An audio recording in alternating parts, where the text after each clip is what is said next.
Ubtao created Chult as a labyrinth. From his first dark dream was born Dendar. Across the peaks of flame they fought, and they fell. Now all-seeing Savras awaits only the day when he shall return.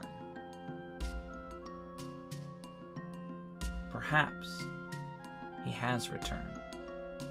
Perhaps he's here among us now. So began a puppet show on the streets of Port Nyanzaru, and so began Night of the Serpent, my personal Tomb of Annihilation campaign.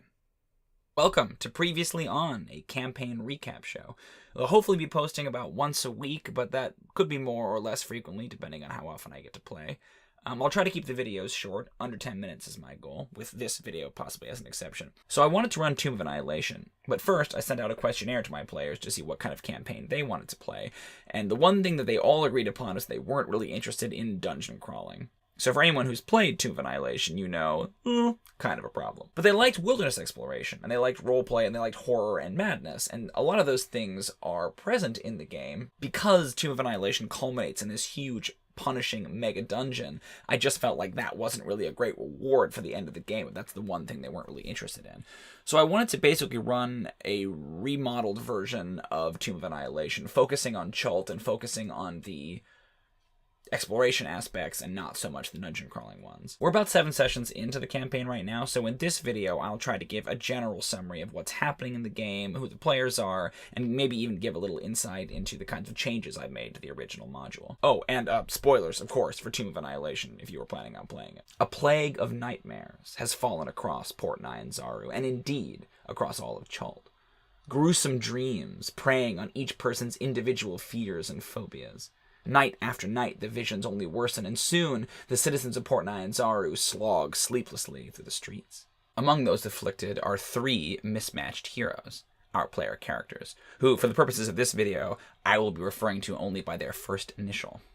First up, we have Heck, an aarakokra monk played by my friend Jay. Jay is a bit of a slayer. He likes to defeat enemies in battle, and he likes to confront new threats and grow more powerful. Classic 3-5 player. Heck was raised as an urchin on the streets of Port Nyanzaru, but it spent enough time at the monastery of Kir Sabal to learn how to channel the divine energy of the sun into blasts of radiant power. When he dreams, Heck is small and frightened and alone, and he hears the thunderous footfalls of the King in Feathers, a legendary dinosaur that he one day means to slay. The only sanctuary in his dream is a distant tower of fire. Secondly, we have 13 Stars by Sea, played by my friend K, a tabaxi rogue bard, a smuggler in trouble all over town who specializes in relics recovered from the jungle. K is a very impulsive player. They like to push the boundaries. They don't like to play inside the rules, especially in combat encounters. They're always finding innovative solutions that generally don't involve casting spells or making attack rolls. In their dreams, 13 is drowning. They have a terrible fear of water, and their only salvation is a heart of stone covered in maze designs and hovering just outside of Claw's reach. And lastly, we have the Gûlwyf, or Gûlwyf, played by H. H is a textbook explorer. They always want to find every little corner of the map, every name that I drop, every plot I allude to, they take note of, sometimes with a pencil. Gûlwyf is an albino dwarf barbarian paladin, raised by Triceratops, devoted to the dead god Ubtao, and a terror to local adventurers, specifically the Torch Everburning, who we'll get into. In her dreams, Gûlwyf is chased by ravening hordes of undead, their family being pulled one by one behind them, and their only sanctuary is a vine-choked ziggurat far ahead in the distance. The campaign begins at a puppet show in the streets of Port Nyanzaru, in Red Bazaar, one of the marketplace districts. The puppet show tells the story of the patron deity of Chult, Ubtao, and how he fell at the hands of Dendar, a being conceived from his first nightmare. By chance, all 3 of the heroes happen to be in Red Bazaar for this particular puppet show, and that puppet show is interrupted by the thunderous roar of a rogue Allosaurus. Nasty Boy, a famous racer, went rogue when his rider fell senseless from the saddle, their head bashed repeatedly against the paving stones.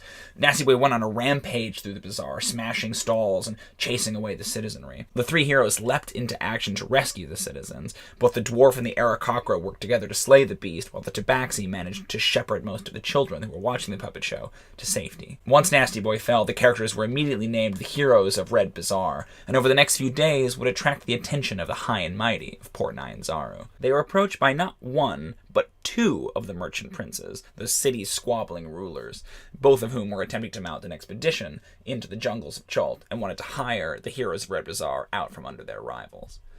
First, they met with Jessamine, called the Veiled Lady, head of the local Assassins Guild, in her private bathhouse. Jessamine wanted to hire the characters as bodyguards to protect her friend, a mysterious woman named Eku, who had a lead on what might be causing the nightmare plague at a mysterious location called Mbala, deeper in the jungle. They also met with Ifan Talroa, the merchant prince with a monopoly on the sale of dinosaurs and wild beasts, and he wished to hire the heroes to mount an expedition to recover wildflowers from the ruins of Nangalore, with a mercantile eye towards creating and merchandising a cure for the dream plague. However, because of some nasty history between the tabaxi and the merchant prince, the characters were immediately suspicious of Talroa's motives. Lastly, they were approached by not a merchant prince, but instead a turtle race promoter named Macaw, and Macaw had a bone to pick with the heroes at Red Bazaar.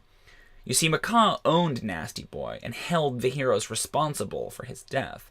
Rather than have them pay back the debt, Macaw requested a favor. You see, Macaw didn't believe that Nasty Boy's rider, a washed-up adventurer named Artis Cimber, wink wink, fell asleep in the saddle. He believed he was murdered, and he tasked the heroes of Red Bazaar to find Artis Cimber's murderer. The heroes of Red Bazaar, feeling guilty about Nasty Boy's death, agreed to help Macaw for a reasonable fee. They investigated Cimber's apartment, recently trashed by two different parties, both searching for the same thing, and in their search, the heroes even managed to find that thing. A hidden journal filled with mad ramblings. They befriend a flying monkey, whom they name Pistachio, but then begin to worry that perhaps the monkey is a spy for Ifan Talroa. While walking the city, 13 Stars by Sea nearly has the journal stolen out from under her. While walking through the city, 13 nearly has the journal stolen from them by a young cut purse. While walking the city, 13 nearly has the journal stolen from them by a...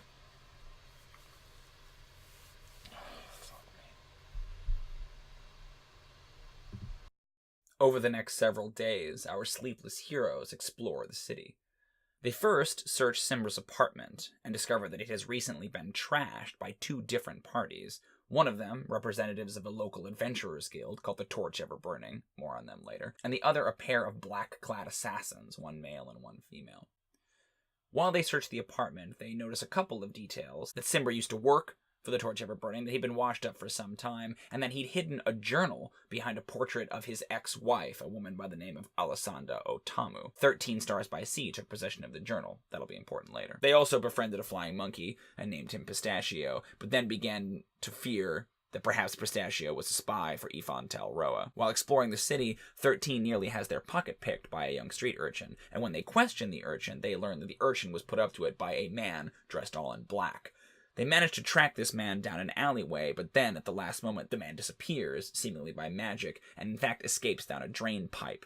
By what means, 13 doesn't know. Later, at the Temple of Savras, while investigating Cimber's body, the heroes discover that he was indeed poisoned, as Macaw thought, by a dart that hit him in the neck. The poison was a very specific type of serpent's venom. While at the temple, however, they also clashed with his estranged ex-wife, Alessandra Otamu, a member of the Torch Ever Burning, and desperate to recover his hidden journal. Now, the Torch Ever Burning is a professional adventuring army. Think of them like a private military corporation like Blackwater, only perhaps a little less scrupulous. And they are in Chult seeking to plunder its ruins and resources. Two of the characters have connections to the Torch Ever Burning. 13 Stars by Sea has worked for them in the past, and Gûlwyf, the albino dwarf savage, has killed several of their members when they ventured into their territory. When Alessandra learns that the characters have the journal, she nearly attacks them on the spot. You see, the journal contains the location of an item, a shield guardian created by her father, that Alessandra desperately wants back. She has the amulet that can control the shield guardian, but she doesn't have its location. Only Cimber, who stole the guardian and stashed him in the jungle, knows its location, and he jotted it down in his journal. So Alessandra wants the journal back, and challenges the characters to a duel, meeting on the outskirts of town in Malar's throat. Gûlwyf and one of the Torch Ever Burning thugs go at it. It's a quick duel,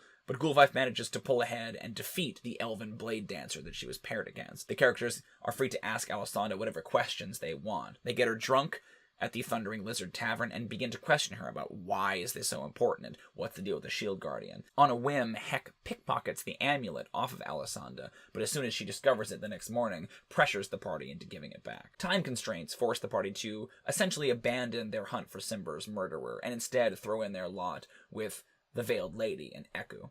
They meet Eku, and she's a very strange and mysterious character that the party almost immediately is suspicious of. Heavy-set woman with long dreadlocks, she has golden feathers tattooed on her face, and she carries a staff with a feathered serpent on it. She believes that the Dream Plague began in the village of Mbala, the village that she's from, and wants to head down the river Star to investigate. As they load up their canoes and prepare to head down the river, the characters catch a glimpse in the Bay of Chult of a massive dragon turtle that sinks a small ship and quickly make tracks down the river. Now, the campaign started at 3rd level, and after 3 sessions in Port Nyanzaru, as they head out into the jungle, they level to 4th.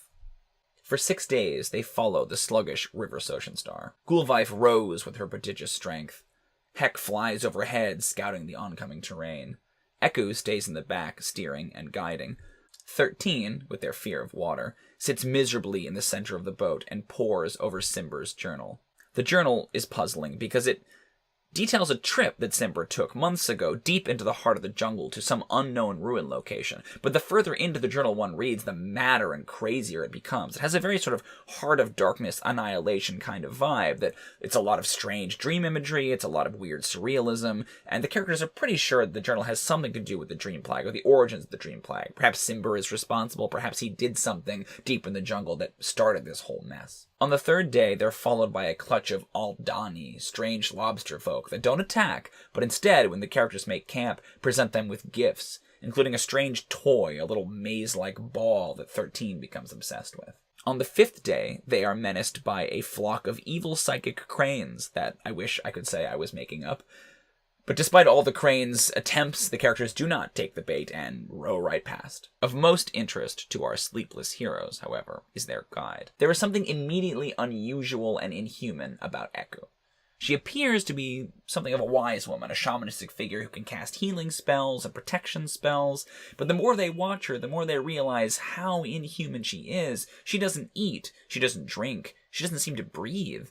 More importantly, she doesn't sleep. And when she doesn't sleep, she meditates. And when she meditates, the characters find that they are no longer plagued by their nightmares. She makes this strange, droning Om sound that does not sound human in her throat. There's something about Eku. This mystery intrigues the heroes to different degrees. While Gûlwyf doesn't really care, Hek is immensely curious and is badgering her with questions whenever he can. 13 is even developing something of a secret crush on the mysterious woman, but no matter how they question her, Eku does not reveal her secrets. Not yet, anyway. After 6 days, they arrive at Camp Righteous. Once a torch ever-burning settlement, Camp Righteous was obviously hit by some kind of an attack or a disaster and has since been abandoned. The characters are immediately drawn towards a large ruin that looms over the camp. 80 feet tall, this elaborate stone carving that seems to depict a man with a crocodile riding on its shoulders. Eku tells the fable of the man who was tricked into carrying a crocodile on his shoulders across all the realms of humanity. Approaching the ruin, the characters are determined to explore it, but keep running afoul of these devilish traps that don't seem to make any sense to them. They can't find them, they can't disarm them, and at one point they can't get past a coded entrance to a door, until finally, after much pain and fire and lightning, it hits them. They have to mount on each other's shoulders. So with 13 on Gûlwyf's shoulders, they cross the final threshold and recover an item from inside the dungeon, a magical amphora, capable of producing whatever liquid its drinker desires. No sooner have they left the temple, however, than they are immediately attacked by goblins. A party of 6 mask-wearing Batiri goblins had camped out atop the ruin and attacked them with bows. It's a quick battle, but they manage to defeat the goblins and retreat back to their canoes without any serious injury. Oh, and while they were in Camp Righteous, they tamed, or sort of tamed, a young Axebeak and determined to bring the Axebeak along with them. That Axebeak, of course, is not long for the party, for on the 7th day, the heroes of Red Bazaar are waylaid by a trio of crocodiles. The crocodiles manage to overturn the canoes, nearly devour the Axebeak, and send 13 into a cat-scrabbling panic, as remember, they are terrified of water. During the battle, Hek accidentally strikes Eku with one of his radiant beams, and the whole party discovers precisely how inhuman Eku is when her skin crinkles or cracks like clay rather than skin. On the 8th day, they encounter a makeshift barricade, a bunch of logs stretched and lashed across the river, and a torch-ever-burning way station that they have to circumvent. Waved to the shoreline, the characters briefly engage in a short deception scene. While 13 is schmoozing and bribing and talking their way past the checkpoint, several of the guards make note of Gûlwyf's presence and start whispering amongst each other. They make no move, but instead mark her passing with whispers of conspiracy. That night, after another dreamless sleep, the characters awaken to discover that part of Eku's face has peeled off. What they see inside is not flesh or bone, but a whirling tapestry of golden feathers and red scales. There's something wholly supernatural hidden beneath their guide's skin. Knowing that the jig is pretty much up, Eku promises to let them in on the secret the next time that they camp. On the 9th day, the River Soshan Star empties into the Aldani Basin, a massive swampland that stretches for miles in every direction. It's ringed by these rocky escarpments, and Eku informs them that Mbala is situated atop one of these escarpments, that they're about halfway towards their destination. They manage to negotiate the waterfall by climbing down the rock face, but are forced to abandon their canoe and head through the swamp on foot. When night falls, our sleepless heroes make camp, and at Eku's instruction, they post no guard, instead all sleeping at the same time and entering into a sort of a dream space.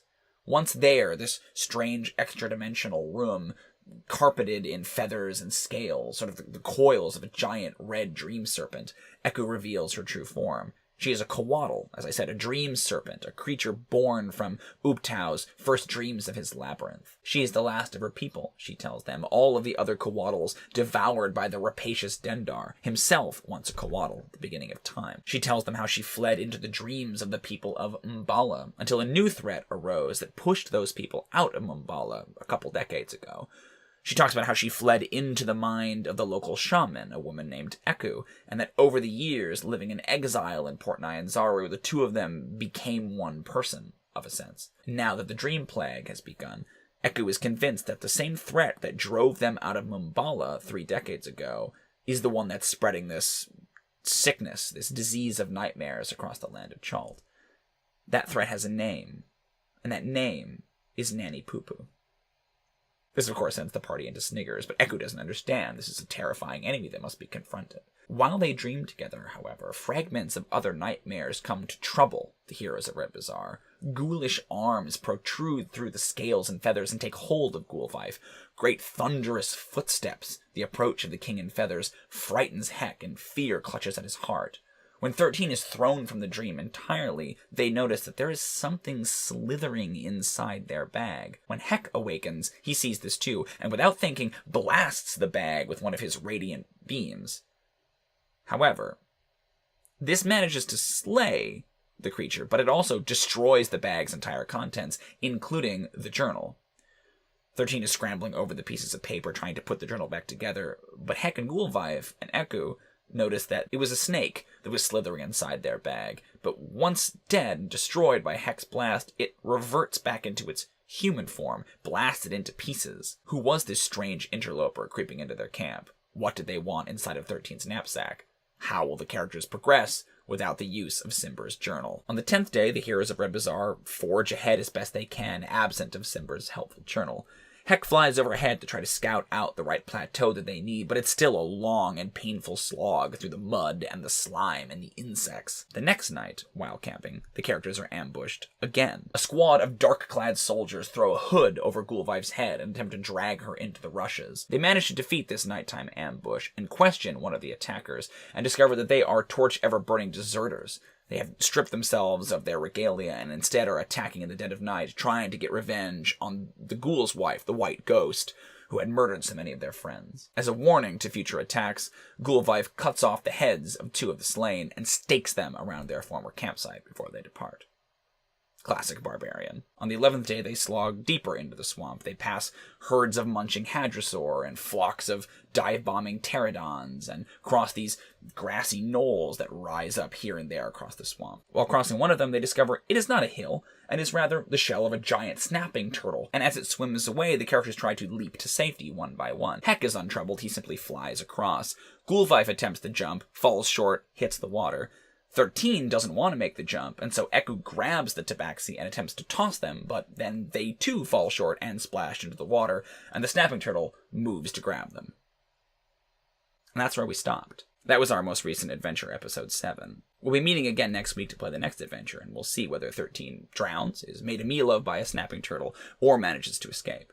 And that's the story so far. Thanks so much for watching. Previously on, we'll be back next week with another recap, probably a shorter video, as it'll only be a 3-hour session rather than 7 3-hour sessions that we have to cover. Do you have any questions about the changes I've made to Tomb of Annihilation? Any ideas about where the story could go or is going? Please leave them in the comments. I'd love to hear what you think. Until then, happy adventuring.